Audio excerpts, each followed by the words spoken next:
Hello students, I'm your geography teacher Vivek from California Public School. Dear students, today we start here your new chapter Agriculture Part 1. So in your book Agriculture there are two chapters, Agriculture Part 1 and Agriculture Part 2. Agriculture Part 1 12th A based on food crops and chapter 12th B Agriculture Part 2 based on cash crop. Okay, और these two chapter आपके जो annual paper होंगे वहां पर यहाँ से 10 marks के question put होंगे in both chapter. Okay, so in this chapter today we discuss here introduction part of agriculture and importance of agriculture. ठीक है, and next to further part है का type of farming in India. So this time due to this academic year में due corona virus की वजह से ये syllabus आपका रिड्यूस हुआ है. तो मीन्स आपका जो एग्रीकल्चर पार्ट 1 है यहाँ से आपका type of farming in India subsistence farming, commercial farming, mixed farming, shifting, intensive, extensive और प्लांटेशन, ये आपका पार्ट रिड्यूस कर दिया गया है. ठीक है, दिस ईयर के लिए. तो मीन्स हमने type of farming in India ये वाला पोर्शन नहीं करना है. सो जस्ट हम यहाँ डिस्कस करेंगे but is the agriculture and importance of agriculture. After that rice, wheat, millets और पल्सेस. ठीक है, इनके लिए कौन सी क्लाइमेट कंडीशंस रिक्वायरमेंट है और कौन सी सॉइल इनके लिए सुटेबल है, कौन से मेथड से हमको कल्टीवेशन करें. तो ये सारी चीज़ें हम यहाँ पर डिस्कस करेंगे in this chapter. Okay, so now we start here introduction part here. The term agriculture is derived from the Latin word agri meaning means land और culture means cultivation. तो क्या मीनिंग हुआ इसका? एग्रीकल्चर मीन्स हुआ land cultivation. जब land से हम cultivation कर रहे हैं, एग्रीकल्चर कर रहे हैं. ठीक है, क्रॉप्स को ग्रोन कर रहे हैं. So it is a Latin word. Agri means land और कल्चर मीन्स कल्टीवेशन, जब लैंड की कल्टीवेशन कर रहे हैं. क्लियर?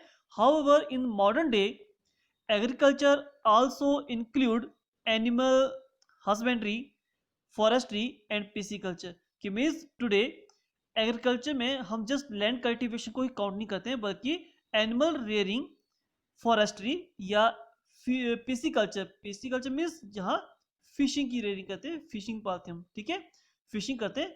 सो ये सारे इंक्लूड होते हैं आपके एग्रीकल्चर में. ठीक है, नॉट मॉडर्न डेज में एग्रीकल्चर में हम क्या इंक्लूड है, नॉट ओनली लैंड कल्टीवेशन बल्कि एनिमल रेयरिंग, फॉरेस्ट्री और पिसिकल्चर को भी हम ऐड कर रहे हैं इन एग्रीकल्चर में. Clear? So now importance of agriculture. It is the primarily an agriculture country even after more than 70 years of independence. ठीक है, आप 60 ईयर है, ओल्ड बुक है 10 भाई, यहाँ पर 60 लिखा है, आप यहाँ पर कहना है more than 70 years of independence के बाद 58% of the population is dependent on agriculture for their livelihood. कि मीन्स ये अबाउट 60% हमारी जो पॉपुलेशन है हमारी कंट्री की totally depend on agriculture. Okay, and agriculture contribute about 14.5% of the net national product. जो भी हमारे नेशनल जो प्रोडक्ट बन रहे हैं, ठीक है, उनमें जो 14.5% जो रोल है वो एग्रीकल्चर कंट्रीब्यूट कर रहा है. Clear? And agriculture is responsible for the feeding our more than we can say 1027 million population. Now today हमारी जो पॉपुलेशन अबाउट 138 करोड़ हो चुकी है अकॉर्डिंग टू डाटा 2020. सो तो इतनी जो पॉपुलेशन जो है उनके लिए क्या कर रहा है, फूड प्रोवाइड कर रहा है. साथ में provide the fodder to 13 crore animals. तो 13 करोड़ एनिमल्स के लिए भी ये फूड प्रोवाइड कर रहा है. So many industries draw their raw materials from agriculture produce and are known as agro based industry. कुछ इंडस्ट्री ऐसी हैं जो अपना रॉ मटेरियल एग्रीकल्चर से गेट करती हैं, तो उनको होते हैं एग्रो बेस्ड इंडस्ट्री. ठीक है, सो फर्स्ट पैराग्राफ में हमने डिस्कस किया कि हमारी कंट्री एक एग्रीकल्चर बेस्ड कंट्री है और न्यू अबाउट 60% पॉपुलेशन जो है टोटली डिपेंड है हमारे एग्रीकल्चर के ऊपर. ठीक है, एंड न्यू अबाउट कि हमारी जो पॉपुलेशन है न्यू अबाउट 138 करोड़. ठीक है, तो वो टोटली डिपेंड ऑन एग्रीकल्चर है. ठीक है, और ये जो एग्रीकल्चर है ये फूड भी प्रोवाइड कर रहा है फॉर द एनिमल्स के लिए भी. ठीक है, और कुछ इंडस्ट्री ऐसी हैं जो रॉ मटेरियल के लिए बेस्ड ऑन एग्रीकल्चर, उनको एग्रो बेस्ड इंडस्ट्री बोलते हैं. ठीक है, So India is a unique country from agriculture point of view. It is vast area. अब देखो ऐसा क्यों है, वो cultivation area point of view से क्यों वो इंपॉर्टेंट है, क्यों यूनिक है? बिकॉज कि यहाँ पर वास्ट एरिया इसका क्या है, लैंड ज़्यादा है हमारी कंट्री का. It is the seven largest country है. फर्टाइल सॉइल है. High percentage of cultivable land है. वाइड climatic range है. And long growing season provide a solid base to agriculture. These are the conditions in our country. Due to that यहाँ पर क्या है, ideal condition है for the agriculture के लिए. So due to all these favorable conditions, India is the world largest producer of tea, sugarcane, coarse grain and some oil seed. तो इनमें क्या है, इंडिया का नंबर 1 है पूरे वर्ल्ड में. क्यों नंबर 1 है? बिकॉज यह क्या है, फेवरेबल क्लाइमेट कंडीशन है. ठीक है. सीज यहाँ शी वर्ड लिखा है, मीन्स इंडिया की बात हो रही है. India is the world second largest producer of rice, jute, jowar, bajra. ये सारी सेकंड नंबर है हमारी कंट्री का. एंड थर्ड नंबर है largest producer of tobacco. Fourth largest producer of wheat, cotton and silk. ठीक है. तो आइडियल कंडीशन है हमारी कंट्री में. ड्यू टू दैट ये सारी चीजें लार्ज क्वांटिटी में ग्रो हो रही है in our country. Okay. So agriculture is also a sizeable share of country export. Means अब हमारी कंट्री जो एग्रीकल्चर प्रोडक्ट हम रेडी करें उनको हम एक्सपोर्ट करें, अदर कंट्री को भी हम बेच रहे हैं. Okay. So agriculture production provides the base for the development of other sector.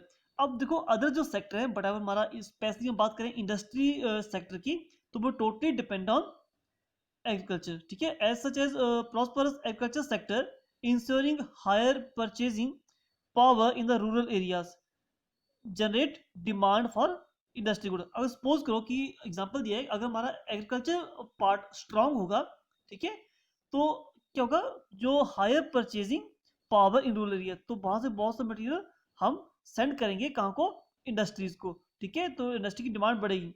तो नेचुरल बात है कि अगर हमारा एग्रीकल्चर प्रोडक्ट, अगर एग्रीकल्चर पार्ट हमारा सॉलिड है, ठीक है, तो हमारी इंडस्ट्री पार्ट भी सॉलिड होगा.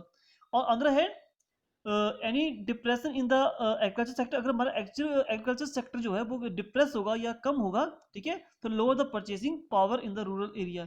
तो रूरल एरिया में परचेसिंग पावर कम होगी. And in turn depress in natural industrial sector. तो हमारा इंडस्ट्रियल सेक्टर है वो भी डाउन चला जाएगा. मीन्स कहने का मतलब कि इस पैराग्राफ में कि हमारी कंट्री जो है बहुत सारे मटेरियल एक्सपोर्ट भी करिए, और यदि एग्रीकल्चर पार्ट जो है, सेक्टर जो है सॉलिड होगा, ठीक है, तो रूरल एरिया भी डेवलप होगा उससे, और साथ में हमारी इंडस्ट्री भी डेवलप होगी. कौन सी इंडस्ट्री मटेरियल सारे डेवलप होंगे. लेकिन अगर एग्रीकल्चर सेक्टर हमारा वीक है, तो हमारे जो रूरल पीपल्स है वो भी पूर होते जाएंगे, और हमारा जो इंडस्ट्रियल वाला पार्ट है वो भी पूर होता जाएगा. क्लियर.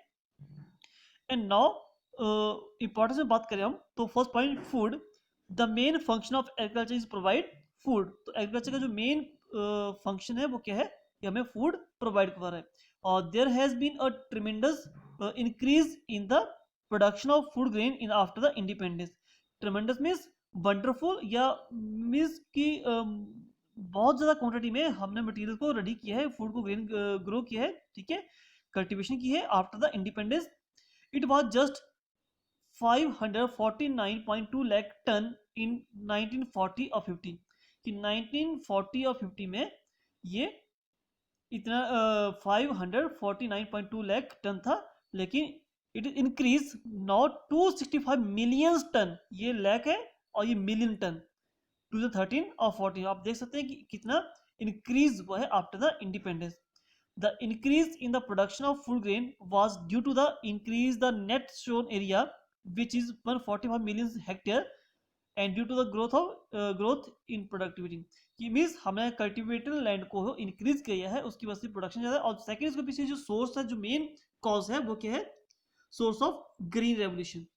अब green revolution you know to कि 1966 या 67 में, ठीक है, या 67 और 8 में, सॉरी 67 और 68 में आपकी ये मेन रोल प्ले किया था. वैसे तो उसको 1960 बोलते हैं, कि जो 60s ईयर था, 61 से लेकर 1969 तक, तो ये सारा ग्रीन रेवोल्यूशन वाला टाइम था. ठीक है. तो इन ग्रीन रेवोल्यूशन में क्या हुआ था कि गुड क्वालिटी ऑफ फर्टिलाइजर्स या good quality of seed provide करवाए गए थे, हाई टेक्नोलॉजी यूज की गई थी, और उसकी वजह से हमारी प्रोडक्शन इंक्रीज हुई थी. सो यही बात यहाँ पर मेंशन की है कि the source of green revolution have made India self-sufficient in food कि India self-sufficient बना, and the increase in the productivity was due to the introduction of irrigation facility provide होगी, fertilizers, technology, use of high yielding variety of seed, mechanization and new implements. These are all the things due to that हमारी production day by day increase होती गई. And the provision of irrigations power and credit facility encourage the substitution of low value crop with high value crop. ठीक है, तो ये सारे provision irrigation facility power और means loan की facility जो थी वो प्रोवाइड कराएगी फार्मर को, और ड्यू टू दैट हमारी क्रॉप की production day by day increase होती है. And second, industries. So all the agro based industry like ऐसी इंडस्ट्री जो एग्रीकल्चर पर बेस्ड है फॉर देयर रॉ मटेरियल. ठीक है, तो कौन सी वो sugar, cotton, jute depend on agriculture for their raw material. So this has been a substantial increase in the production of these industries, and this is due to the increase in agriculture production. तो ये industries जो हैं वो develop हुई हैं due to the agriculture production की वजह से, क्योंकि ये सारी इंडस्ट्री है वो based on agriculture. So production of sugarcane also recorded over 5-fold increase since independence. अब बात कर हो रही है यहाँ पर सुगर केन की. ठीक है, तो सुगर केन से सुगर बनाई जाती है, और यू नो तो कि अब वो 5 टाइम जो है वो इंक्रीज हो चुकी है प्रोडक्शन आफ्टर द इंडिपेंडेंस. ठीक है, so sugar cane is the major raw material in the sugar industry. Sugar cane the major raw material है किस इंडस्ट्री में? शुगर इंडस्ट्री में. Cotton and jute also two important fibre crop which supply raw material to cotton textile और jute textile. ठीक है, cotton jute ऐसे 2 important fibre crops है जो सेंड की जाती है कॉटन इंडस्ट्री में और जूट इंडस्ट्री में, जहाँ से टेक्सटाइल बन रहा है हमारा. ठीक है, and there is about 4-fold increase in cotton production. ठीक है, तो after the independence about 4 time ये इंक्रीज हो चुका है हमारा cotton production. Export, the major agriculture community of export for tea, coffee, cashew, kernels and आपका raw cotton, oil cake, rice, sugar, tobacco species, spices, fruits and vegetables. Means अब बेटा यहाँ पर न्यू थिंग्स आपके, बाकी तो आपने ऑलरेडी पढ़े हुए सारी चीज़ें. कॉटन भी आपने देखा होगा, oil cake it is a new term, rice, sugar, tobacco. ठीक है, स्पाइसेस, फ्रूट एंड वेजिटेबल्स. सो अगर बात करें ऑयल केक की, तो ऑयल केक मीन्स क्या होता है, जब आप बीके से जो हमारी इन ऑयल केक का मीन्स यहाँ पर है कि जब हम ऑयल सीड को क्रशिंग करते हैं और उससे हम ऑयल निकालते हैं, जो बेस्ट मटेरियल होता है उसको हम ऑयल केक बोलते हैं. ठीक है, so it's used for domestic, sorry आपके जो एनिमल्स होते हैं उनके लिए यूज़ किया जाता है. ठीक है, there is a great need to increase the agriculture production so that sufficient exportable surplus commodity are available after meeting our domestic requirement. Clear? तो दिस एक्सपोर्ट मीन्स हमने क्या करें, इसको हम एक्सपोर्ट भी करें, इतनी ज़्यादा क्वांटिटी में इसको ग्रो करें ऑल द थिंग्स को कि हम इसको सप्लाई करें to other country. And employment, अब नेचुरल बात है जब एग्रीकल्चर प्रोडक्शन इंक्रीज होगी तो हमारी एम्प्लॉयमेंट अपॉर्चुनिटी भी इंक्रीज होगी. तो agriculture dominate the Indian economy to such an extent that a very high proportion of the working population in India engage in agriculture. This is example given है, just in about आपने लिखा है 60% of total workforce of India engaged in agriculture. Clear?